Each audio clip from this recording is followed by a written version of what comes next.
తెలంగాణ రాష్ట్రంలో కౌన్సిల్ మండలి సమావేశాలకు ప్రజలందరూ కూడా మరి ఈసారి గమనించి గుర్తించి బీఆర్ఎస్ పార్టీ సభ్యులు ప్రజల పక్షాన బలంగా వాయిస్ వినిపించారని చెప్పి మా వెన్ను తట్టడం జరిగింది. అనేక సామాజిక మాధ్యమాల ద్వారా మా అందరికీ కూడా ప్రత్యక్షంగా బీఆర్ఎస్ పార్టీ సభ్యులు మండలిలో లేవనెత్తినటువంటి అంశాలు ప్రభావశీలంగా ఉన్నాయని చెప్పినందుకు మరి మా అందరం కూడా గౌరవనీయులు మసూనాచారి గారి నాయకత్వంలో మండలిలో ఎవరు ఏ సబ్జెక్టు మాట్లాడాలి, ఎవరు దేని మీద ప్రభుత్వాన్ని మరి ఆన్సర్ రాబట్టడానికి ప్రయత్నం చేయాలి, ఏ అంశం మీద ఎవరు ఎక్కువ ఫోకస్ చేయాలి, ఎవరి ఇంట్రెస్ట్ ఎవరి అనుభవం ఏ రంగంలో ఎక్కువ ఉంది అన్నటువంటి విషయాలని అన్నీ కూడా సమాలోచన చేసుకోవడం, అట్లానే దానికి అనుగుణంగా సబ్జెక్ట్స్ను క్వశ్చన్స్ను డివైడ్ చేసుకొని ఎన్ని టూల్స్ అయితే ఉంటాయో మండలిలో జనరల్గా హౌస్లో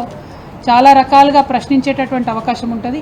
ఆ ప్రశ్నించేటటువంటి అన్ని రకాల టూల్స్ని వాడుకొని మేమందరం కూడా ప్రభుత్వం నుండి ఆన్సర్ రాబట్టేటటువంటి ప్రయత్నం చేసినాం. స్పెషల్ మెన్షన్స్ ఉంటాయి, పిటిషన్స్ ఉంటాయి, ప్రశ్నలు ఉంటాయి, షార్ట్ డిస్కషన్ ఉంటాయి, బిల్లులు వచ్చినప్పుడు డిస్కషన్స్ ఉంటాయి. వీటన్నిటిలో కూడా చాలా సక్సెస్ఫుల్గా ఈసారి బీఆర్ఎస్ పార్టీ మండలి సభ్యులందరం కూడా చాలా చురుకుగా పాల్గొనడం జరిగింది. ప్రత్యేకించి మండలి ప్రారంభమయ్యే ముందు ప్రతిరోజు ఉదయం కూడా ఒక్కరోజు కూడా వేస్ట్ చేయకుండా మొదటి రోజు పసుపు పంటలు మరి వాటికి మద్దతు ధరకు సంబంధించిన అంశం, రెండవ రోజు మిర్చి రైతులకు సంబంధించి వారు పడుతున్నటువంటి కష్టాల గురించి, మూడవ రోజు రాష్ట్ర వ్యాప్తంగా పంట నష్టం జరిగింది, దాని మీద ప్రభుత్వం ఆదుకోవాలని చెప్పినటువంటి అంశం, అట్లానే ఆడపిల్లలకు స్కూటీలు ఇస్తామని చెప్పి మీరు ఇవ్వనటువంటి అంశం, అట్లానే ఫీజు రీఎంబర్స్మెంట్ మీద ఇంకొక రోజు, తులం బంగారం మహిళలకు ఇస్తామని చెప్పి ఇవ్వనటువంటి అంశాన్ని ఇంకొక రోజు, రైతు రుణమాఫీ మీద ఇంకొక రోజు, రైతు భరోసా మీద ఇంకొక రోజు, ఇట్లా ప్రతిరోజు కూడా ఒక అంశాన్ని తీసుకొని ఒక వినూత్న రీతిలో ప్రదర్శన చేసి ప్రభుత్వం యొక్క దృష్టిని ఆకర్షించి తద్వారా ప్రజల సమస్యల పరిష్కారం కోసం మా వంతు ప్రయత్నం మేము చేయడం జరిగింది. మరి అంతేకాకుండా ఈసారి మండలిలో గవర్నర్ ప్రసంగం నుంచి మొదలు పెడితే ఆ రోజు నుంచి కూడా మండలిలో మేము ప్రొటెస్ట్ చేసినాం ప్రభుత్వం మీద. గౌరవ ముఖ్యమంత్రి గారు మాట్లాడడానికి వచ్చినప్పుడు అంతకుముందు వారు మా నాయకుడు కేసీఆర్ గారి పైన చేసినటువంటి అనుచిత వ్యాఖ్యలకు ప్రొటెస్ట్ చేయడంతో ఈ సభ ప్రారంభిస్తే చివరి రోజు కూడా మరి ఫీ రీఎంబర్స్మెంట్ విషయంలో ప్రభుత్వం నుంచి ఒక నిర్దిష్టమైనటువంటి జవాబు మేము రాబట్టగలిగినాం. ఇది కేవలం బీఆర్ఎస్ పార్టీ మండలి సభ్యులందరూ చేసినటువంటి పోరాటం అని చెప్పి నేను బలంగా నమ్ముతా ఉన్నాను.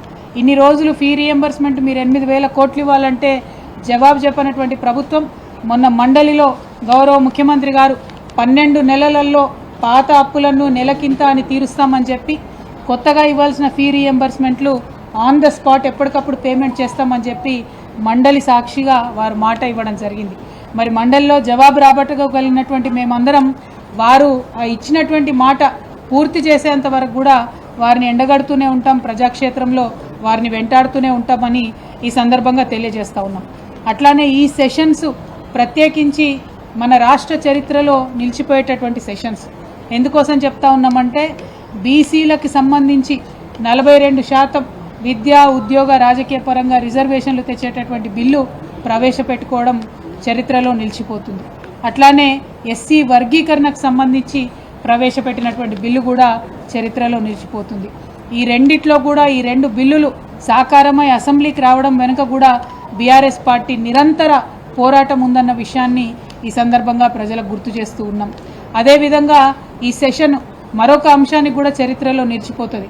కాకపోతే అది కొంత బ్లాక్ డేగా నిలిచిపోతుంది. అసెంబ్లీ సాక్షిగా గౌరవ ముఖ్యమంత్రి గారు మహిళలను ఉద్దేశించి మాట్లాడినటువంటి పరుషమైనటువంటి పదజాలం ఇంతకుముందు ఎన్నడూ ఏ ముఖ్యమంత్రి గారు మాట్లాడనటువంటి అసభ్యకరమైనటువంటి భాషను ఈ ముఖ్యమంత్రి గారు అసెంబ్లీలో మాట్లాడడం కూడా చరిత్రలో తప్పకుండా నిలిచిపోతుంది. మరి అక్కడ స్పీకర్ గారు వాటిని రికార్డ్స్లోంచి తొలగించుంటే నేను చెప్పలేను, కానీ లేకపోతే మాత్రం చరిత్రలో ఒక నల్ల మరకగా ప్రజాస్వామ్యంలో నిలిచిపోతుందన్న విషయం చెప్పక తప్పని పరిస్థితి. ఇక ఇక్కడ అక్కడ బీఆర్ఎస్ పార్టీ కౌన్సిల్లోనూ అసెంబ్లీలోనూ ఎంత ప్రశ్నించినా ప్రభుత్వం జవాబు చెప్పకుండా పారిపోయినటువంటి అంశం ఏంటంటే అప్పులకు సంబంధించినటువంటి అంశం. మాటికి కేసీఆర్ గారి మీద మీరు 7 లక్షల కోట్ల అప్పు చేసిరని ఒక రోజు, 6 లక్షల కోట్ల అప్పు చేసిరని ఒకరోజు, 8 లక్షల కోట్ల అప్పు చేసిరని ఇంకొక రోజు, ప్రభుత్వంలో ఉన్నటువంటి పెద్ద మనుషులందరూ కూడా రోజుకొకటి వాళ్ళకి ఇష్టం వచ్చినటువంటి నంబర్ యాడ్ చేసుకొని మా మీద దాడి చేసింది.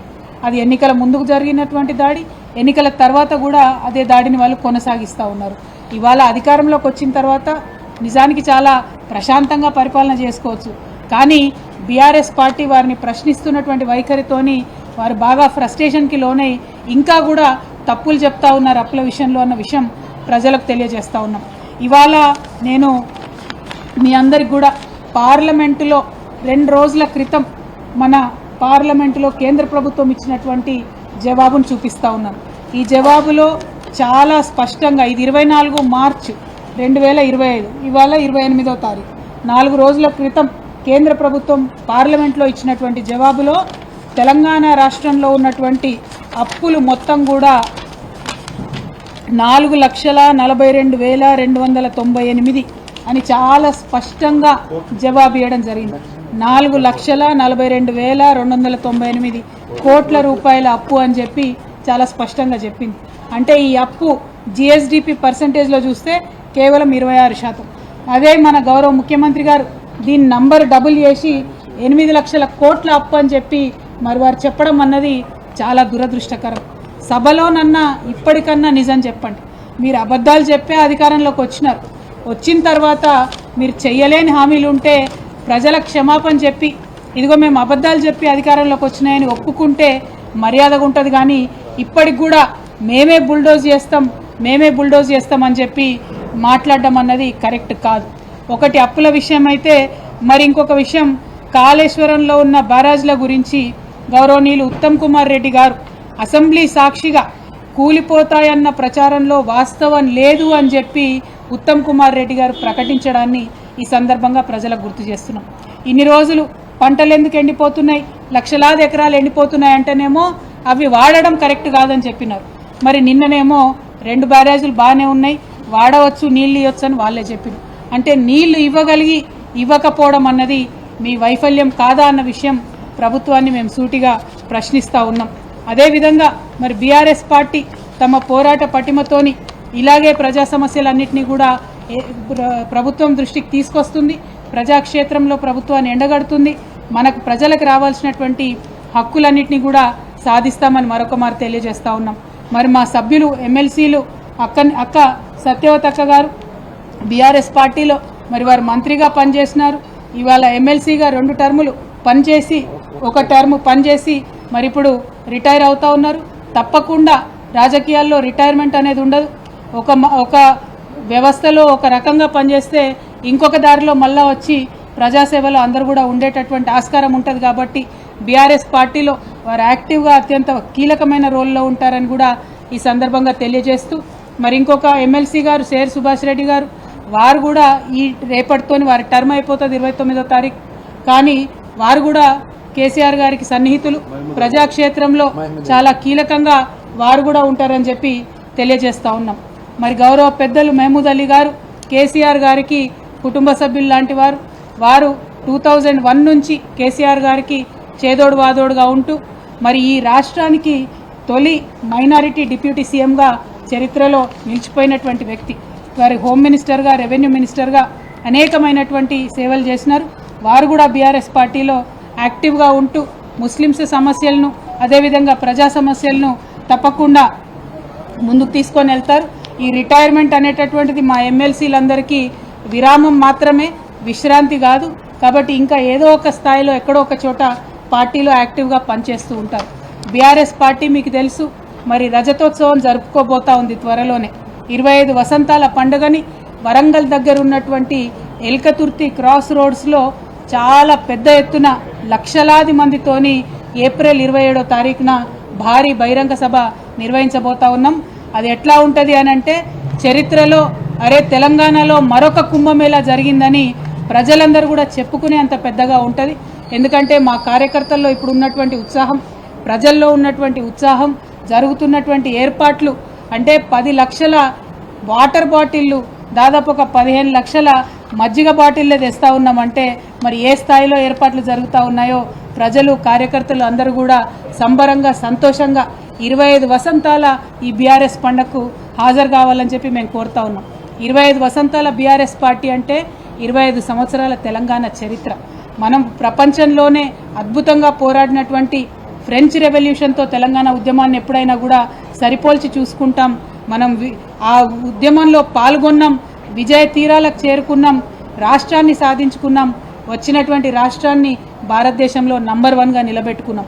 సో ఇవి చిన్న విజయాలు కాదు, చరిత్రలో నిలిచిపోయేటటువంటి విజయాలు. ఈ విజయాలన్నింటినీ కూడా ఖచ్చితంగా మనం సెలబ్రేట్ చేసుకోవాలి. దానికోసం వరంగల్లో జరుగుతున్నటువంటి బహిరంగ సభలో అందరం కూడా పెద్దపెట్టున పాల్గొనాలని ఈ సందర్భంగా నాయకులకు, కార్యకర్తలకు, ప్రజలకు అందరికి కూడా పిలుపునిస్తూ, మరి ఏ క్షేత్రంలో ఉన్నా, ఏ స్థాయిలో ఉన్నా, అది మండలి అయినా, అసెంబ్లీ అయినా, పార్లమెంట్ అయినా, ఎక్కడున్నా బీఆర్ఎస్ పార్టీ తెలంగాణ ప్రజల పక్షాన తమ పోరాటం ఇట్లానే కొనసాగిస్తుందని ఈ సందర్భంగా మరొక మారు తెలియజేస్తూ, ఇప్పటికైనా ప్రభుత్వం తన వైఖరి మార్చుకోవాలి. అబద్ధాలు చెప్పి అధికారంలోకి వచ్చినటువంటి మీరు పరిపాలనలో అన్న నిజాలు చెప్పి మరి ప్రజలకు మంచి చేయాలని చెప్పి ఈ సందర్భంగా కోరుతూ, మరి అవకాశం ఇచ్చినటువంటి పెద్దలు గౌరవనీయులు మసూనాచారి గారికి, చైర్మన్ గుత్తా సుఖేందర్ రెడ్డి గారికి ధన్యవాదాలు తెలియజేస్తున్నాను. ఎవరు మనోళ్ళ